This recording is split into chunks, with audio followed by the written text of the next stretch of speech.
Imagine walking into the headquarters of the most powerful car company in the world, believing you've just bought the greatest racing team on earth. The contracts are ready. The lawyers are smiling. Millions of dollars are about to change hands. Then, at the very last second, one man stands up, looks directly at Henry Ford's executives, and says one word. No. That single decision didn't just destroy a business deal. It sparked one of the greatest rivalries in automotive history. A war that would cost hundreds of millions of dollars, push engineering beyond its limits, and create one of the most legendary race cars ever built. This is the story of how Ferrari accidentally created its greatest enemy. At the beginning of the 1960s, Ferrari looked unstoppable. The prancing horse dominated Formula One, conquered endurance racing, and every victory made the brand even more legendary. To the outside world, Ferrari appeared untouchable. But behind the trophies and the champagne celebrations, the company was struggling to survive. Ferrari produced very few road cars. Unlike most manufacturers, Enzo Ferrari never dreamed of building a luxury car empire. His true passion had always been racing. Road cars were simply a way to finance his racing team. Every Ferrari sold paid for another engine, another driver, another chance to win. The problem was that racing had become incredibly expensive. Technology was advancing faster than ever, competition was becoming fiercer, and Ferrari's expenses were rising every single season. Despite all the victories, the company's financial situation was becoming increasingly fragile. For the first time in his life, Enzo Ferrari was forced to consider something he had always resisted: selling part of his company. Thousands of miles away in Detroit, one man saw an opportunity. Henry Ford II wanted something money couldn't buy overnight. Ford was already one of the largest automobile manufacturers in the world. Millions of families drove Ford vehicles, but the company lacked prestige. It wasn't admired the way Ferrari was. It wasn't associated with speed, racing, or engineering excellence. Henry Ford II wanted to change that.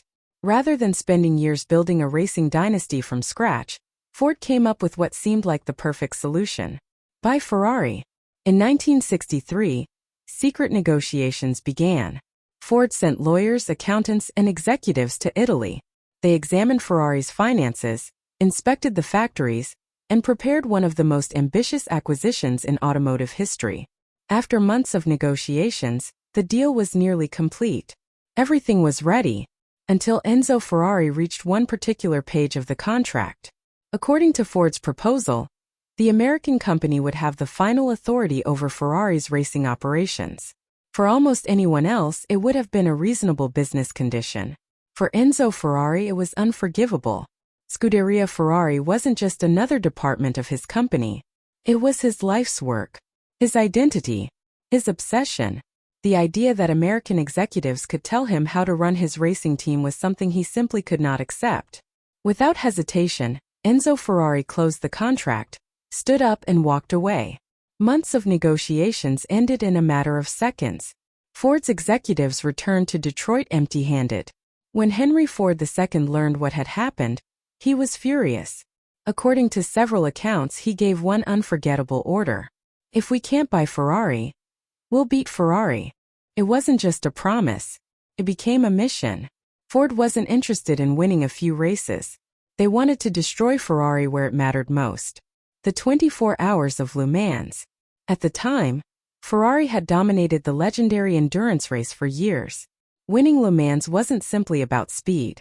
It was about engineering, reliability, teamwork, and endurance.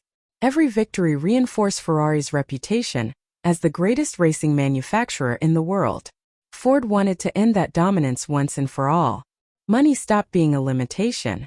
The company invested unprecedented amounts into developing a race car capable of defeating Ferrari. Engineers worked around the clock. Designers tested radical ideas. New technologies were developed at an astonishing pace. The result was the Ford GT40. On paper, it looked like the perfect weapon.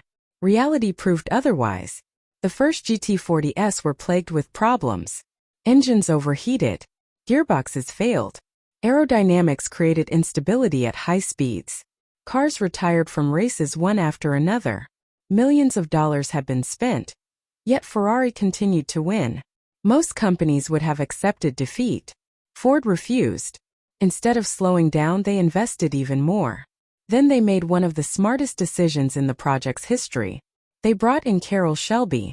Shelby understood racing in a way few people ever had.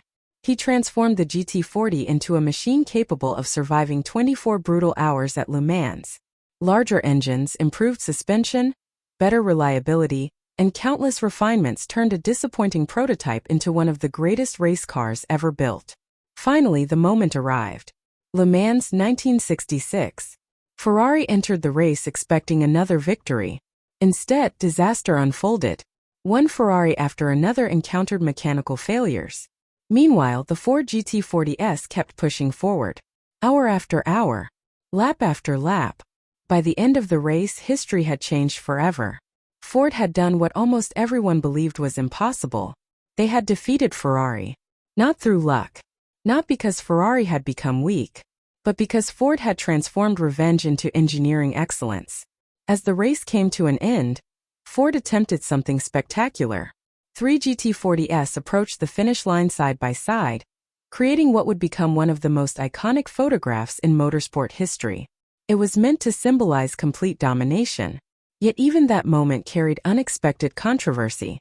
Because one of the cars had started farther back on the grid, it had technically traveled a greater distance during the race. Although another GT40 appeared to cross alongside it, the official victory was awarded according to the regulations. Even Ford's greatest triumph came with an unexpected twist. But none of that changed the bigger picture. Ferrari's reign at Le Mans had ended. Ironically, none of this might have happened if Enzo Ferrari had simply signed the contract in 1963. There might never have been a Ford GT40. No legendary revenge.